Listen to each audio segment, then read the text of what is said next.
Hello everyone, White Witch 110 here. I thought I would, read you a story that I just completed. And I'd like to thank Laura from Haunted Ramblings and Rambling Brambles. She is a great friend of mine. And Laura, you know why I'm saying thank you. Okay, we have two kitties here. This story is called The River by the Camp.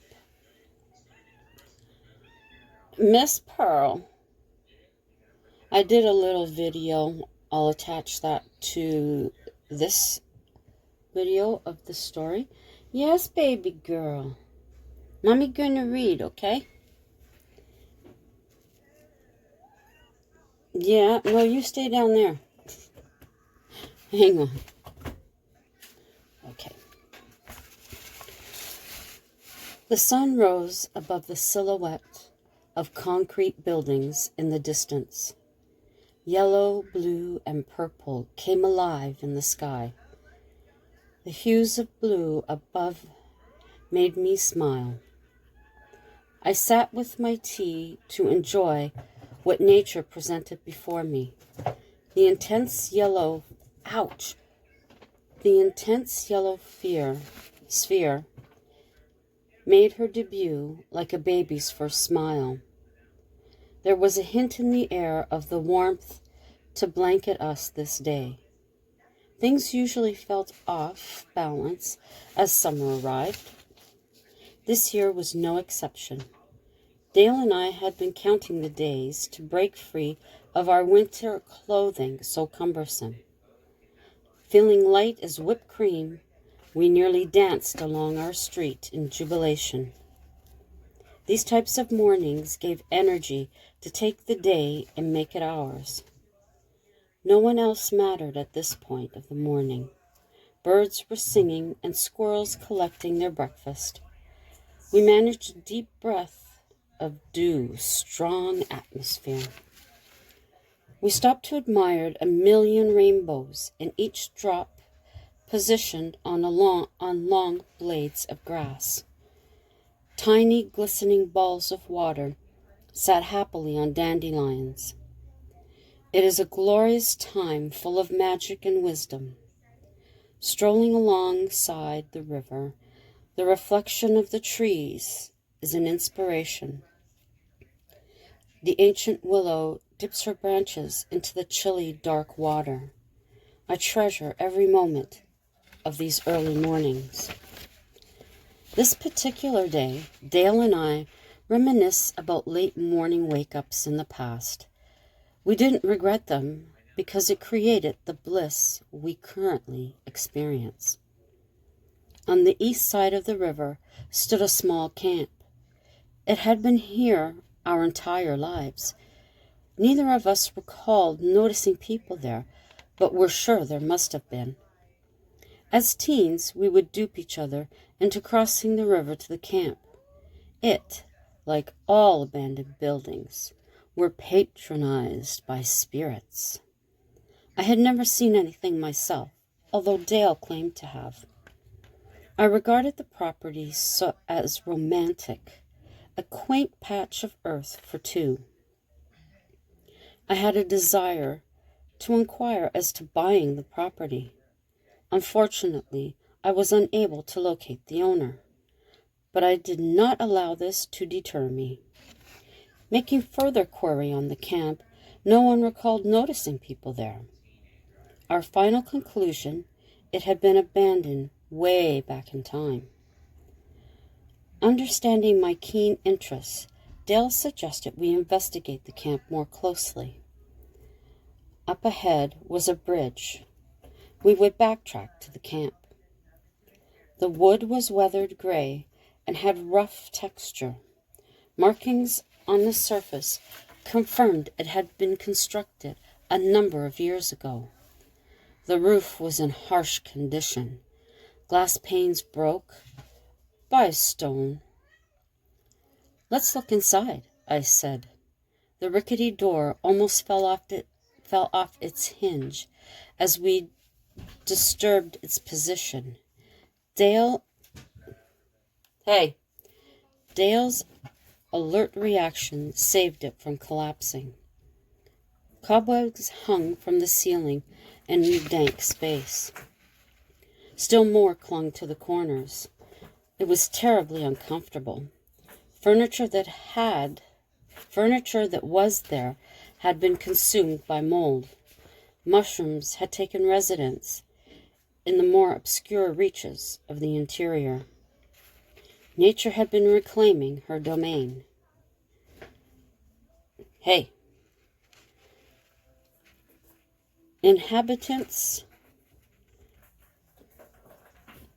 remnants of inhabitants were few. What remained lay in appalling state. Metal plates and cups were like Swiss cheese.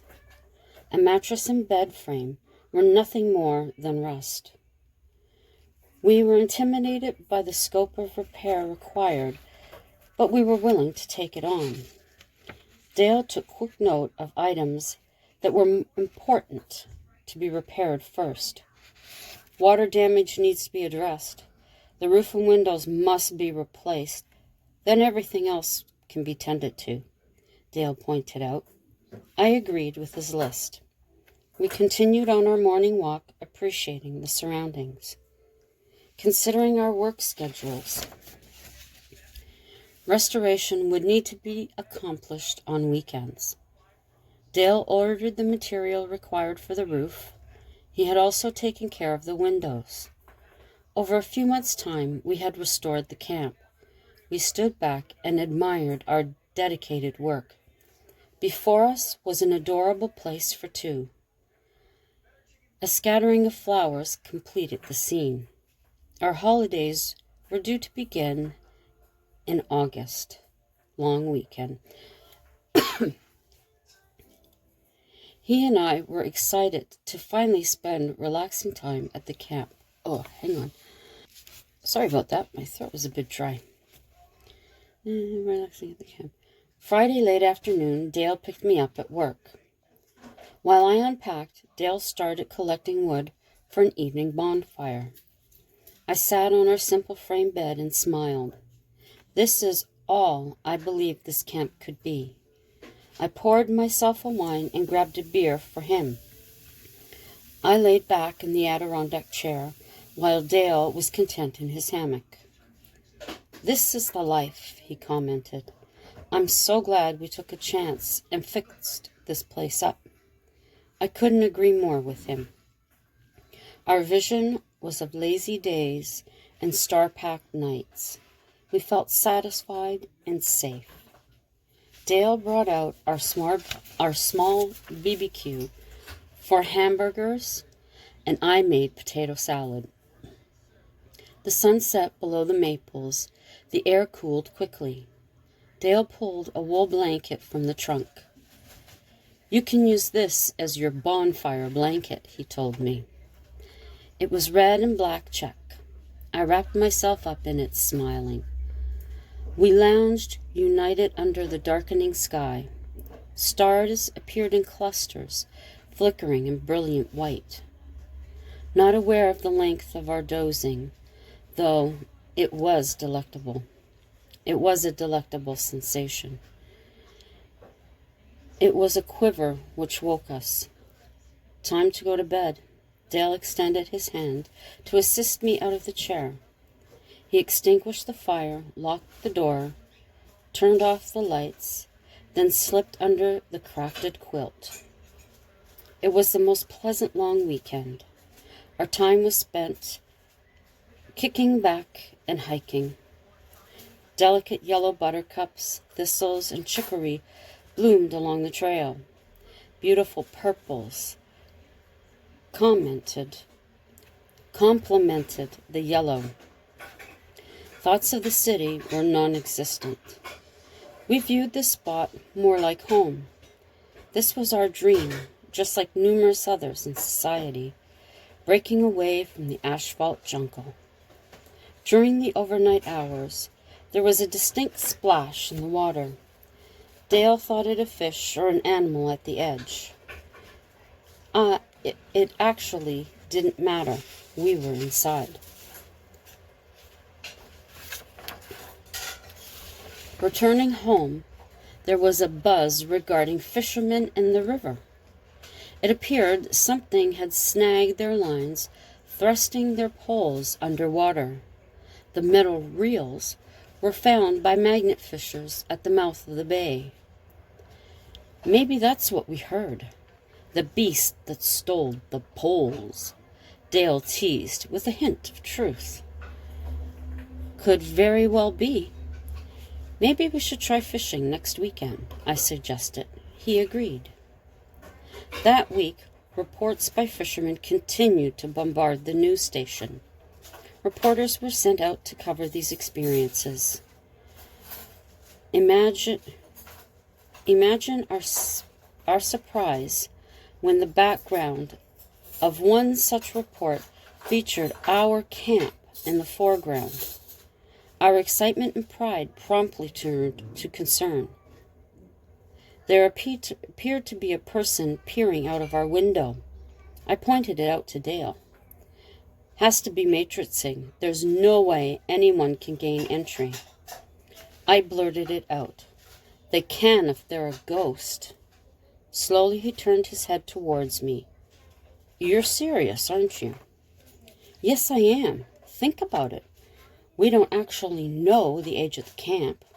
We have no sightings of people recently, but there have always been the rumors. You should be open to the possibility, I told him. Did you sense anything? He asked in frustration. No, but that doesn't mean something isn't there. If I'm not in tune with that frequency, I'd never know. Each weekend, we attempted in vain to contact the face in the window. It was only matrixing. There is nothing here, I unfortunately agreed. The sound from the river was intermittent. People reported humps undulating in the water. It was a frenzy of media attention. The question continuously flashed on our television screens. Do we have Nessie of the North? Newspaper articles asked, is this Nessie's cousin? Dale was sure souvenirs would be hitting corner shops anytime soon.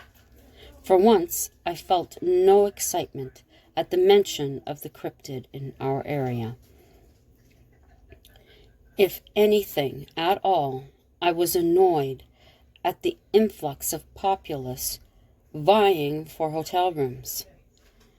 Our serene patch of wilderness had become a thoroughfare. We'll need to consider fencing our space off. There's no privacy, no respect. As Dale completed his sentence, a group of 4 crossed in front of us. Excuse me, but this is private property, he said sternly. We're sorry, it's not noted anywhere, the middle-aged gent responded. There was no need for one until you tourists all came searching for a monster that doesn't exist. Dale's temper was rising. The group moved on, having overstayed their welcome. I'll be sure to have it posted before we leave. A fast trip to the local hardware store, and the signs were up. Dale was obsessed with our privacy. Another weekend hauling wood and nails for the fence. This place was becoming more a chore than a pleasure. Only one blurred photo out of thousands posted appeared to be the supposed cryptid they were clamoring for. My resentment was significant. Julie, check out the photos Dean took. Dale brought the phone over to me. It was from the river, around the bend from our place. A solid dark figure shining in the sunlight. Water dripping from its chin back into the river. I scrutinized the photo, looking for any sign it was fake. Astonished, I could not find one. "When did you take this?" I inquired. "Monday," Dean answered. Could this be what we've been hearing? "It's a frightful thought," I said. The next trip to the camp, I was hesitant to venture near the river. For some unknown reason, we did examine the shore. Why we were searching for prints, I'll never know. "Dale, do you think it's safe?" I asked, sitting at the table. He seemed preoccupied. "Dale? Someone's been here. The parts aren't there. They're over there." He pointed. "Maybe that wasn't matrixing. I think we should have fixed a small camera here so we can survey the place when we're not around." Dale agreed and immediately went back to the city. I sensed a difference in myself. I was no longer content being alone. The sensation of being observed was overbearing. I exhaled a long sigh of relief when he returned. Dale took no prodding at all to place the cameras where he felt best. 2 outside, 1 facing the river, the other the camp. "I'll attach it to that tree there. Inside, 1 at the door, another in the bedroom. It all connects to the phone." He was serious this time. Our schedules for the month did not permit us to visit the camp in person. The camera, trained on the river, exhibited erratic movement numerous times.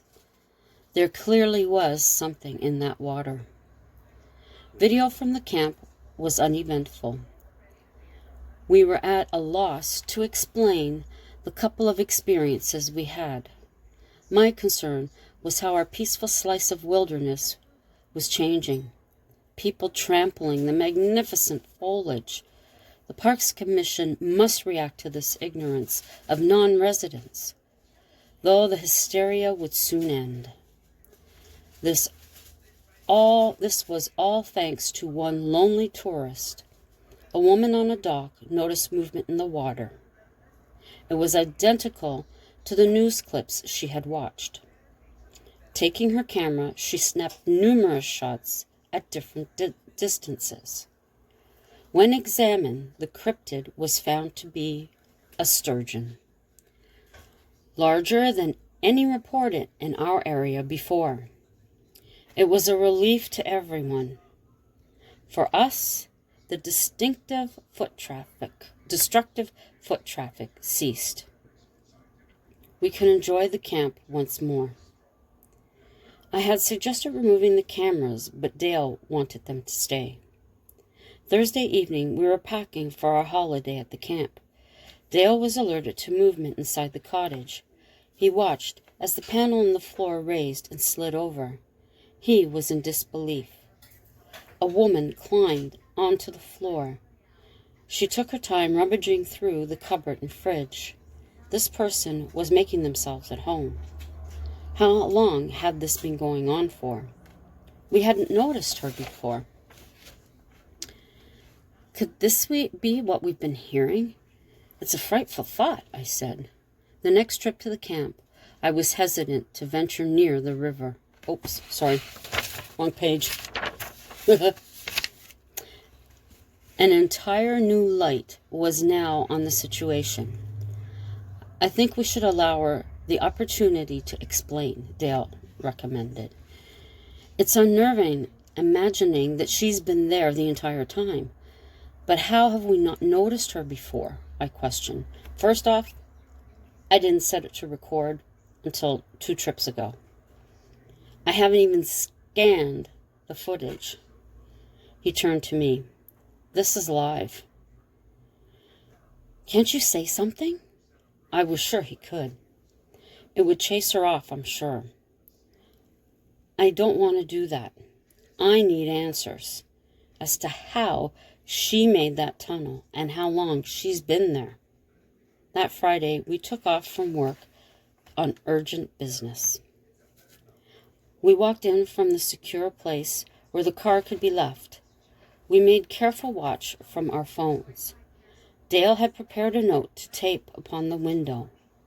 We knew she would never reveal herself once she heard us. Wait, I grabbed hold of his shoulder. Think on this. The mornings you noticed items out of place, she must come up while we're sleeping. Let's take the chance she'll do that. Backtracking, we drove onto the property. We followed our usual routine. At 10, we made moves for bed. We sat in the dark, waiting patiently. It paid off. Slowly, the floorboard moved.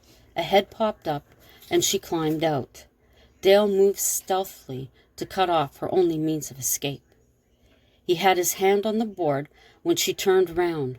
Realizing her only exit was the door, she bolted towards it. Dale had locked it and slid the chain across as well. I ran to the wall and threw the lights on. Her hair was matted in filth, her face splattered with dirt, her clothes old and thin. We aren't going to harm you, Dale told her, his hands up. We only want to know who you are and how long you've been here. How old are you? I asked. We had her sit at the kitchen table. I'm 35. My name is Tammy. She had calmed down. Were you in the window when the reporter was here? I questioned. Yes, she replied. Tammy, how long have you been here? Dale repeated. 5 years. I knew about the tunnel and cold room. Why? He wanted to know. Why stay here? I had nowhere else to go. I don't have a job, so I can't pay rent. I remembered this place and came here. People stayed away. They thought this camp was haunted. She began to explain. No one lived here, so I didn't see the harm. If I had known you owned it, I would have never stayed. We don't own this place. We attempted to find who did, but we were unsuccessful. We took it upon ourselves to renovate, I informed her. If you need a place to live, please stay here, Dale offered. Are you sure? Yes, I stepped in. Use our bathroom to clean up. We're about the same size. I'll get you something to wear. We handed Tammy the key and stayed the weekend with her, then left. We checked in on her a few times. She informed us she had a job and would be moving on so we can enjoy the camp. A month passed. When we returned, she was gone. Dale intended to secure the panel she had used. It's shut. It won't slide, he said. Maybe Tammy nailed it shut, I suggested. There were no nails. Could be the weather swelling the wood. It had been some time, and we hadn't seen or heard from Tammy. We overheard a lady in town speaking about her. Tammy Cooperman, her name was. Died on the property in 1820, just over 200 years ago. Excuse me, which property are you speaking of?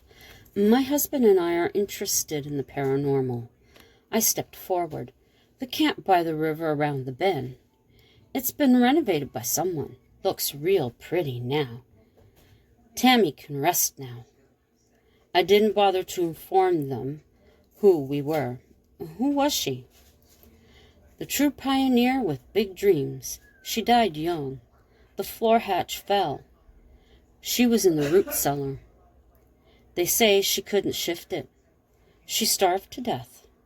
Dale and I looked at each other. Could we have been speaking with a ghost? But she knew what a fridge was.